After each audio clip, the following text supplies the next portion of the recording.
ஒரு குட்டி விலாக் பார்க்கலாமா? நேஷ்னல் டே ஃபங்க்ஷனுக்காக ஸ்கூலில் சுரேம்க்கு கந்தூரா எடுக்கணும்னு சொல்லியிருந்தாங்க. ஸோ அதுக்காக நைஃப் வரைக்கும் போயிருந்தோம்.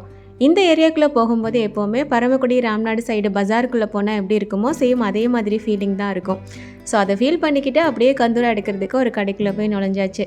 ஸோ சுரேம்க்கு சைஸ் பார்த்துட்டு ஒரு கந்தூரா எடுத்துட்டோம். அண்ட் சுரபாமாக்கு அபாயா போட்டு விடலாம் அப்படிங்கிற மாதிரி பிளான் பண்ணியாச்சு. அவளுக்கு ஆல்ரெடி அபாயா இருக்குது.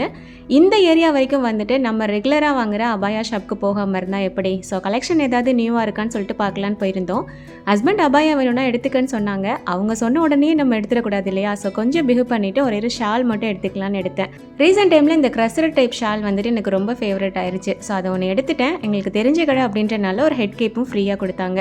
ஸோ அதையும் வாங்கிட்டு வீட்டுக்கு வந்தாச்சு. போகிறதுக்கு முன்னாடியே பிரெட் ரெடி பண்ணி வச்சுட்டு போயிருந்தேன். ஸோ அதையும் வந்துட்டு ஸ்லைஸ் போட்டுட்டேன்.